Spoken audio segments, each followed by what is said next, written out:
Hi, this video is dedicated to Josh and Maggie in Australia. I brought home all my Hordes stuff to do the Hordes demo tonight, but I forgot the dice and tape measures and all the paraphernalia you need for a game, so that's been put off till Monday. Quite frankly, I don't know why people tune into these things.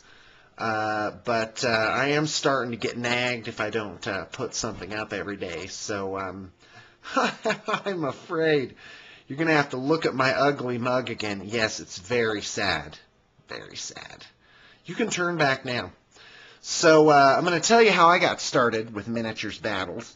I was running a Changeling campaign, which is a role-playing game, and two of my players would leave afterwards to go play this mysterious game called 40K.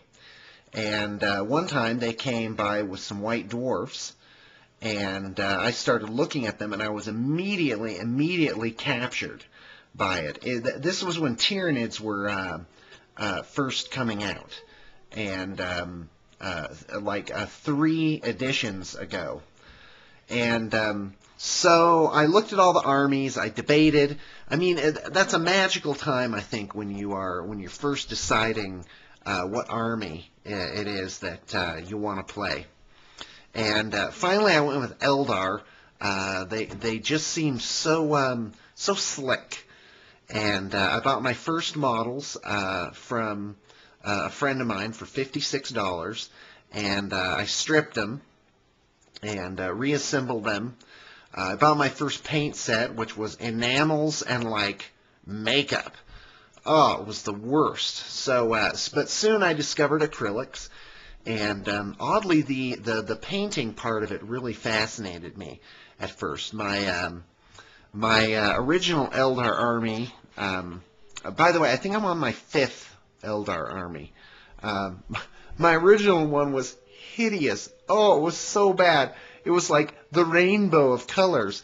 Even my swooping hawk. My swooping hawks had like rainbow-colored wings.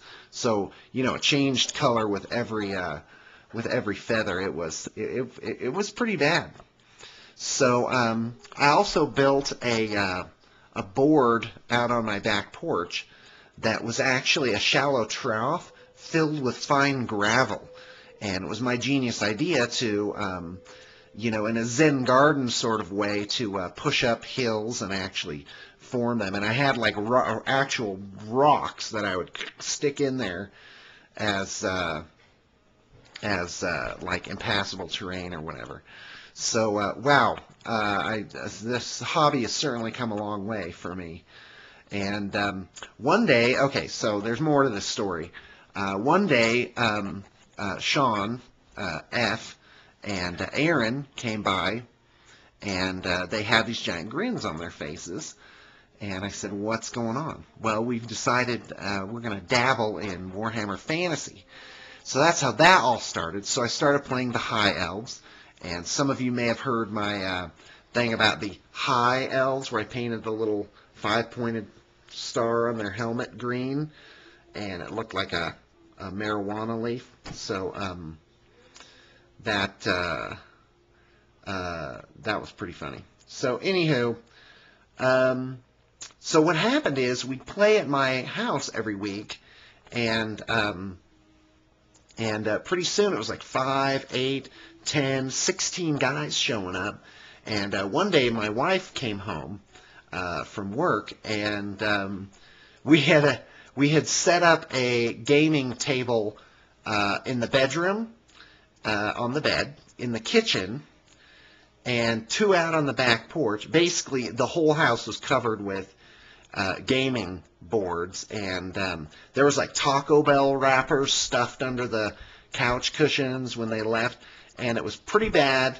And I had to agree with her when she said, this is enough. This can't be at the house. We can't do it this much. And what was happening is I was making orders with the local game shop, and so it seemed to me like I was kind of doing all the work. So I called up Games Workshop and said, hey, I'd like to start an account with you guys to get stuff at wholesale, because I'm kind of organizing all this, and I'd started this group, and they said, well, we don't sell just to people in their garage. You have to have a brick and mortar store. And I said, oh, so you want a brick and mortar store, eh? Well, fine. So what I did is I found this great location. It had, it was an office space. It had like a bathroom and a kitchen, and it was like the ultimate gamer's place. So I called everybody up. I got about 15 guys, and I said, you know what, the rent is only, can't remember what it was, like $800. And I said, if we split this 15 ways, if we just chip in $50 a month, we can have this place. We can get our discount on our stuff, which will probably make up for it.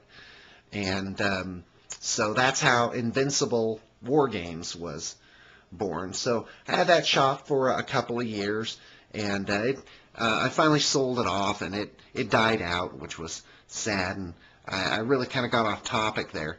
But so I owned a game shop until I graduated college in 1999, and then my daughter was born, and I had to get a real job, and so I guess it's a thing where I'll never grow up. I've somehow managed to make this hobby into a living, with a wife and 3 kids and a home, and I really feel grateful. I'm doing something that I love. I never look at the clock. It's like, oh my gosh, it's 6:30 already. That's how my life is.